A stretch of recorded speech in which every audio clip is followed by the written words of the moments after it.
Alright. Hello, my name's Adam, and I'm making these videos to help people who are who maybe got a new car and are having trouble with their brakes and stuff like that, and they're looking to change them and stuff like that. So the reason I'm making this is just to help people, and I am 18 years old, so I'm young. So I know, like, it may seem untrustworthy and stuff like that, but trust me, I got helped with my mechanics and stuff like that. Didn't I do this by myself? But yeah, I was making this video and to show you guys that it's cheap and stuff like that, and it's definitely an important fix because it can save lives. You know, a lot of people have problems with their brakes, and it can definitely save and protect you. So it's definitely a big change that some people need to do.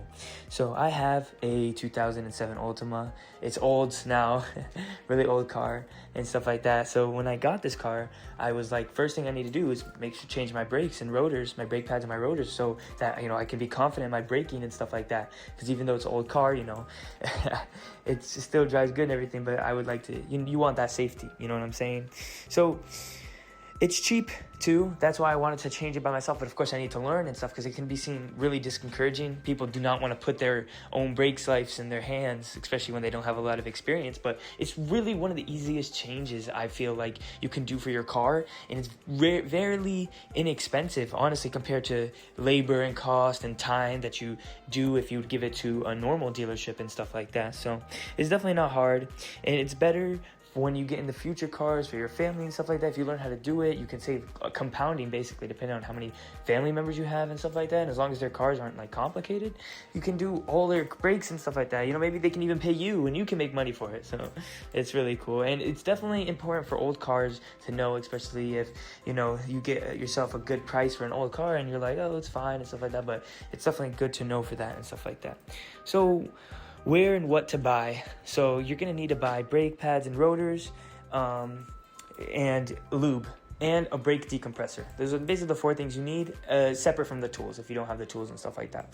But at a lot of places like O'Reilly and AutoZone, they have them. They're decently priced. Of course, they still cost a good amount of money, but they're not that expensive because you can get them in bundles and stuff like that. And they have sales and discounts and all that stuff. But you can get those from there, AutoZone or O'Reilly and stuff like that. But just make sure that you don't just get the brake pads and rotors. You also get the lube, because you're gonna need it for some pins and later on. And you're gonna also need some brake decompressors. So you're gonna need that to push the brake caliper back when you put the new pads in and stuff like that. As well as, if you don't have a wire brush, you can grab one for very cheap, like $5 maybe, and that's good to clean off the old brakes, especially if you have an older vehicle, stuff like that. So once you have that stuff, you're gonna need, of course, tools. So you're gonna need a socket to take off your tire. You're gonna need the wrench for the brake calipers, and the one for, yeah, just the tire, because when you take off your tire, your rotors can slide out once you take off that caliper. And to take off the caliper, you just need that a wrench size, and it's not expensive either if you don't have them. I'm not gonna lie, it's a good investment, because you're probably gonna need these size wrenches in the future and stuff like that. Just measure yours and see which ones you have and stuff like that. A lot of the people at O'Reilly and AutoZone are very helpful, so you can definitely do it with them, and it won't take long and stuff like that. So once you get all that stuff, you know, you're gonna put your car up on a lift or something like that. So what I recommend is, don't use the scissor jacks that come with your car unless that's all you have. If that's all you have, you can do that, and then you put bricks, or you put the tire underneath your car, just to be as safely as possible. I do not trust scissor jacks. I definitely recommend you get those big ones that you can like pump up and stuff like that. Those are expensive though, so I understand if you don't want to get them.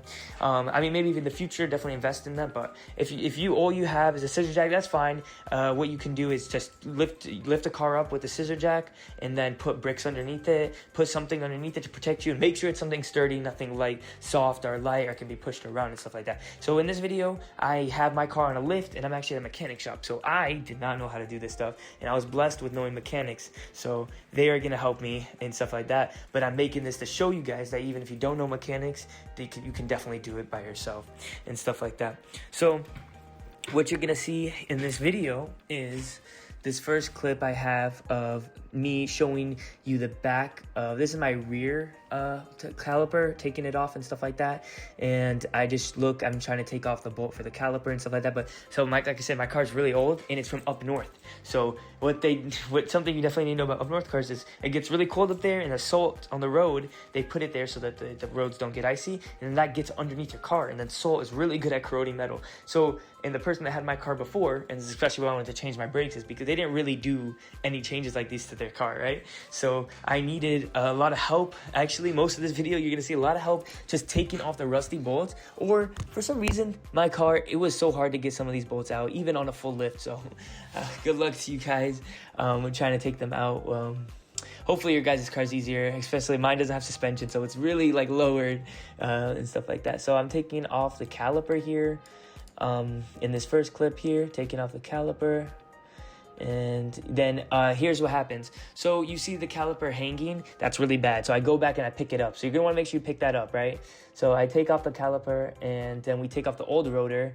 You can see mine is like shot, like it's really needed to be changed and stuff like that. So definitely took off my old rotor, and then my mechanic helped me put on the new one, and then we put one bolt on to hold it in place. It was really easy to take everything apart. I'm gonna be honest, super easy. You take like 2-3 bolts out in the back, and then you can take off your caliper. Taking off your tire, of course, is easy as well. You know, once you get it lifted in the air, you just like those 5 bolts, and then you put it to the side or put it underneath the vehicle if you don't have like a big lift like me, right? So then you take that apart, you hang the caliper, you take off the old rotor, you put on the new one, screw in one bolt to make sure that everything stays even and everything like that when you're putting on the new stuff. And then you can see towards the end, I'm start putting the lube on the new pin. So the lube is really important, honestly. It just helps make everything smoother for the next time if you need to change it, and just it's definitely better for safety.